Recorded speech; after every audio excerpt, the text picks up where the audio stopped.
Fatos e versões. O que vai impactar na sua vida agora no Café com Política. No Café com Política de hoje, a gente conversa com o deputado federal Paulo Guedes, do PT, que está no grupo do Desenvolvimento Regional do Governo de Transição do presidente eleito Lula. Olá, deputado, é um prazer falar com o senhor aqui na Rádio Super. Bom dia, tudo bem? É uma alegria poder estar falando com vocês aqui também. Deputado, eu queria que o senhor falasse sobre a participação do senhor no grupo do Desenvolvimento Regional. Essa participação é de fundamental importância, porque o desenvolvimento regional é um dos ministérios que mais tem políticas públicas para diminuir as diferenças regionais que existem no nosso país. E Minas Gerais é um estado muito desigual. Nós temos as regiões ricas, mas também temos as regiões que foram esquecidas ao longo dos governos. Por exemplo, parte do Noroeste, o norte de Minas, o Vale do Jequitinhonha, o Vale do Mucuri, são regiões que juntas têm 44% do território mineiro, mas apenas 10% do PIB, ou seja, há muitas desigualdades regionais no nosso estado e a nossa área mineira da Sudene, a área do semiárido, é do tamanho do estado do Ceará e maior do que muitos estados nordestinos. E por isso, a nossa briga para ter uma posição de destaque nesse novo Ministério do Desenvolvimento Regional para que a gente possa garantir as políticas públicas aqui no estado de Minas Gerais, especialmente nestas regiões. Deputado, quando o senhor fala dessas regiões, né, o senhor já trouxe aí alguns exemplos, mas eu queria que o senhor falasse assim, o que seria de prioridade para tentar diminuir essas diferenças que fazem com que Minas se desenvolva, né, como, assim, exemplo de outros estados também, mas vamos trazer aqui para o nosso terreiro, né, que algumas partes se desenvolvam de forma desigual a outras e outras que estão tão atrasadas aí para coisas básicas, como por exemplo saneamento, enfim. Nós tivemos bons exemplos, né, nos governos Lula e Dilma, né, de participação, ou seja, Minas Gerais tinha uma secretaria de desenvolvimento regional, chamava SEDNOR, e ela era uma secretaria que executava recursos do federal. Então a gente conseguiu fazer muita coisa naquela época. A gente desenvolveu, por exemplo, o programa Minha Casa Minha Vida Rural, né, o programa de cisternas, o programa de garantir água nas comunidades, de apoio à agricultura familiar. Eram vários programas que o governo do estado tocava com o financiamento desses ministérios, principalmente o Ministério de Desenvolvimento Regional e de Desenvolvimento Social. Mas o atual governador de Minas Gerais fechou essa secretaria. Ou seja, há 4 anos, essas regiões não recebem nenhuma política pública, nem do governo federal, nem do governo estadual. Então agora chegou a chance da gente poder está brigando dentro do orçamento, né, para que os recursos possam vir para essas regiões. São inúmeras obras acabadas, né? O TCU apontou que o Brasil tem 17 mil obras inacabadas. Então, nós precisamos retomar essas obras, porque o pior recurso público desperdiçado é uma obra que não tem finalidade. Então, garantir a retomada dessas obras, e muitas delas estão na nossa região. Nós temos escolas técnicas, nós temos barragens, nós temos muitas obras que poderiam estar alavancando o desenvolvimento dessa região e que, infelizmente, estão paralisadas há mais de 6 anos. Para o senhor, deputado, é mais importante que o Estado, o Brasil, retomem essas obras que estão paralisadas. O senhor apontou aí, o senhor falou do relatório do TCU com mais de 17 mil obras, o relatório do TCU que aponta que 37% das obras estão paradas. Seria mais importante retomar, acabar essas obras ao invés de começar obras novas, por exemplo? Sim, com certeza. Como é que você vai iniciar novas obras se você não terminou ainda aquilo que já se gastou dinheiro público? Nós temos escolas técnicas, por exemplo, em várias das cidades do norte de Minas e do Vale do Jequitinhonha, que estão com 80%, 90% delas prontas, faltando apenas 10% para terminar e colocar em funcionamento. Mas o governo anterior, do Bolsonaro, não priorizou a educação. Além de não terminar essas escolas, o que eles fizeram? Eles retiraram os recursos das universidades, a gente viu aí recentemente, essa semana, 2 cortes, né, tirando recursos tanto das universidades quanto das escolas técnicas. Então, é um governo de destruição da educação. Então, retomar essas obras é de fundamental importância para a região por vários motivos. Primeiro, você pega uma região como a região de Manga, de São Francisco, do norte de Minas, de Espinosa, lá de Itaiobeiras, de Salinas, que tem uma escola técnica, que há 6, 7 anos as pessoas sonham ver lá a obra quase pronta e não tem ninguém funcionando, não tem aula, não tem nada. Então isso dá um desalento às pessoas que estão nessas cidades aguardando essas obras de infraestrutura. Deputado, o senhor citou a questão do governo de Minas, né, do governador reeleito Romeu Zema, que inclusive começa aí o seu segundo mandato a partir de janeiro, dando continuidade àquilo que já foi feito, e que tem a oportunidade aí de refazer, né, algumas coisas no estado. Mas o senhor citou a questão do governo do estado e tem também aquela questão da dependência, né, de emendas parlamentares para recursos que deveriam ser de questões básicas e de obras prioritárias. O senhor falou a questão das barragens e me chamou a atenção porque há pouco a gente deu, inclusive, aí uma possibilidade de rompimento de uma barragem, não aqui em Minas, mas no Espírito Santo.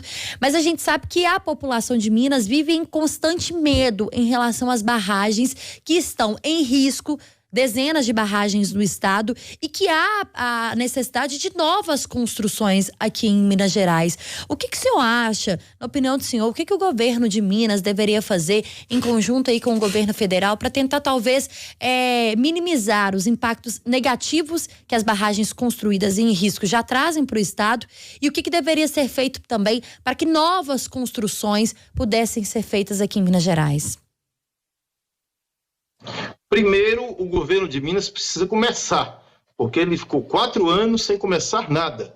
Ou seja, o governo que conseguiu passar para a sociedade uma mentira muito grande, que saneou as contas do Estado, né, que faz uma propaganda muito grande sobre isso, que na verdade ele só administra, né, a dívida que ele não está pagando há 4 anos. Ou seja, ao não pagar a dívida, ele aumentou a dívida de Minas Gerais, realmente colocou a folha dos servidores em dia com esse recurso, mas do ponto de vista de pensar o Estado, do ponto de vista de pensar para o futuro, das grandes obras, das realizações, o governo de Minas ele não começou, ele é um fiasco. Ele é um governo sem nenhuma obra para entregar em nenhuma região. Não existe uma obra relevante, um projeto relevante do governador Romeu Zema nesses 4 anos. Então, ele precisa começar, precisa mexer na sua equipe, ter uma equipe que consiga olhar isso, porque até agora nós não vimos essa vontade do governador de fazer, de realizar, de fazer entregas. Pelo contrário, na nossa região, por exemplo, norte de Minas e Vale do Jequitinhonha,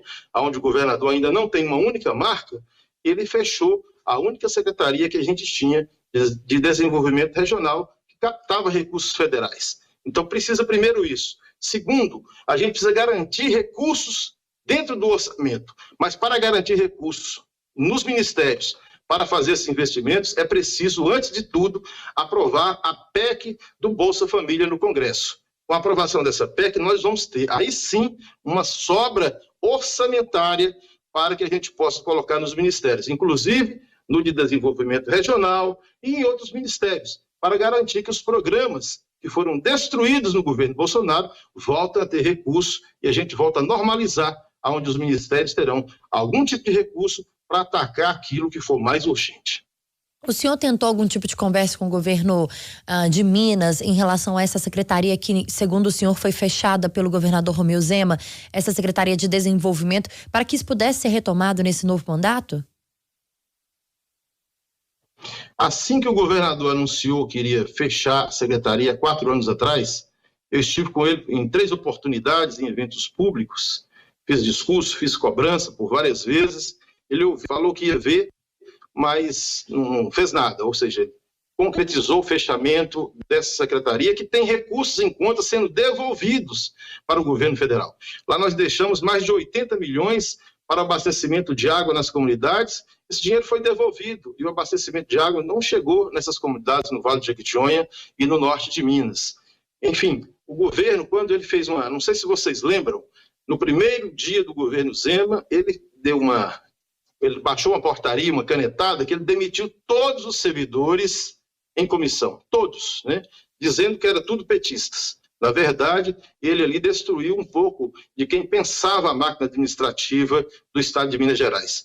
E acho que hoje ele sente muita dificuldade, porque ele não consegue abrir um edital de licitação no DR, não consegue tapar um buraco das estradas, ou seja, tudo que chega no governo Zema é muito demorado. Eles não têm capacidade de gestão. Então, eu acho que nesses próximos 4 anos, se eu pudesse dar uma dica ao governador Romeu Zema, que ele chamasse para a sua equipe algumas pessoas que têm experiência administrativa, né? Não é só essa experiência de falar que está pagando em dias funcionários. Pagar em dias funcionários é obrigação do governo, ainda mais quando tem dinheiro sobrando, que é o caso de Minas hoje. Não está pagando a parcela da dívida, recebeu 37 bilhões do acordo de Brumadinho, está prestes a receber agora mais 100 bilhões do acordo da Vale de Mariana, ou seja, o problema de Minas hoje não é falta de recursos, o problema de Minas hoje é falta de gestão. Deputado, o senhor fala sobre a questão de pagar os funcionários, funcionarismo público em dia e de que é obrigação. Por que então que os funcionários públicos recebiam com atraso, muitos ficavam meses sem receber na gestão anterior em Minas Gerais, que era uma gestão petista? Porque o governo petista assumiu o governo com uma dívida muito grande. Ou seja, nós recebemos o governo do PSDB, dos tucanos, com o Estado já sem nenhuma capacidade de investimento. Naquela época, nós tentamos de todas as formas aumentar a arrecadação do Estado. Mas o Estado, todo santo mês, a União retirava 1 bilhão e 500 mil reais para o pagamento da dívida. Nós entramos com a liminar para suspender o pagamento da dívida. Essa liminar só foi concedida em outubro, no último ano do governo Pimentel. Ou seja, o Zema é o grande agraciado dessa liminar. Ou seja, ele assumiu com a liminar, deixando de pagar 1 bilhão e 500 milhões de reais por mês.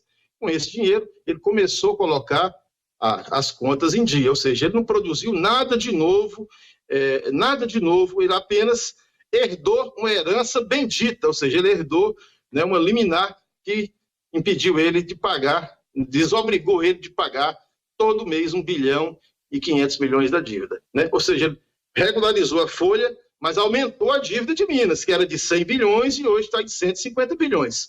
É bom que se registre isso. Deputado, o senhor falou da questão da PEC da transição aí, falou da questão do Bolsa Família também. Há aí uma expectativa de que seja mantido o valor de R$600, que foi o valor concedido pelo governo Bolsonaro, do Auxílio Brasil. Queria que o senhor falasse sobre como estão essas conversas aí e de como que seria, importante garantir e conseguir garantir esse valor para as famílias que precisam, as famílias do Brasil. Esse é o objetivo principal hoje do presidente Lula e de todo o Congresso. Nós estamos trabalhando, negociando com todas as forças políticas, O projeto já está tramitando no Senado, deve ser aprovado essa semana, já vai para a Câmara dos Deputados, e eu acho que nós vamos aprovar com certa facilidade, porque todo mundo sabe que temos 33 milhões de pessoas no Brasil passando fome, E todos que disputaram essas eleições prometeram que ia garantir o Bolsa Família de R$600. O presidente Lula, inclusive o presidente Bolsonaro também falava que ia manter os R$600, e o nosso projeto que tramita, a PEC que tramita hoje, garante R$600 por família e mais R$150 para cada filho até 6 anos, podendo chegar a R$900 se a pessoa tiver 2 filhos. Enfim, é uma medida extremamente importante para que a gente possa retomar a economia, porque nós não podemos pensar num país vendo 33 milhões de pessoas nas ruas passando fome. Garantir a segurança alimentar dessas pessoas é a primeira certeza, e nós vamos poder pensar em crescimento. E aprovando essa PEC tem um lado muito importante. Com a aprovação da PEC, vai sobrar no orçamento 105 bilhões, e é com esses 105 bilhões que os ministérios vão passar a contar para poder fazer alguma coisa. Com esses 105 bilhões, nós vamos recuperar as universidades, os institutos federais, nós vamos recuperar mais recursos para a saúde, nós vamos recuperar, inclusive, um programa que garante ônibus nas escolas, para as escolas, para os municípios, porque eles cortaram todos esses recursos do caminho da escola, de merenda, enfim, nos orçamentos para o ano que vem, programas estão zerados, O programa também de assistência social, enfim, 105 bilhões vai permitir que a gente coloque dinheiro em todas as pastas para fazer políticas públicas e também para fazer investimento em obras públicas. Nós temos estradas em Minas Gerais, A 367, a 381, a 135 que liga Manga e Itacarambi, enfim, são várias obras federais que precisam ser retomadas imediatamente, além das barragens, né? Nós temos barragens importantes no norte de Minas Gerais, que gerariam emprego, renda e oportunidade, como a barragem de Berizal, a barragem de Congonhas, a barragem de Jequitaí, entre outras que precisam ser concluídas. São obras inacabadas e a gente pretende, no decorrer desses 4 anos, podê-las entregar à população. Nós estamos conversando com o deputado federal Paulo Guedes, do PT. No Café com Política. Hora do bate-pronto. Deputado, são perguntas objetivas, respostas objetivas, um ping-pong aqui pra gente encerrar a nossa entrevista, combinado? Combinado. Para começar, prioridade no governo Lula. A primeira, a PEC do Bolsa Família. PEC da transição. Justo. A PEC da transição. Teto de gastos. Teto de gastos, a gente vai ter responsabilidade fiscal, mas com responsabilidade social. Orçamento secreto. O orçamento secreto, ele está em discussão a forma de como executar, né? Porque ele já não é mais tão secreto. É preciso realmente ter mecanismos para que haja transparência. O Brasil daqui 5 anos. Com certeza estará muito melhor do que hoje. Governador reeleito por Minas Gerais, Romeu Zema. Precisa começar a governar. Até hoje, ele só fez conversa fiada. Está na hora de começar a governar. Governador, está na hora de começar a governar. É isso. Deputado federal Paulo Guedes, do PT, foi o nosso convidado de hoje aqui no Café com Política. Obrigada, viu, deputado, pela entrevista. Ótimo dia para o senhor, boa segunda-feira. Eu que agradeço, um abraço a todos vocês.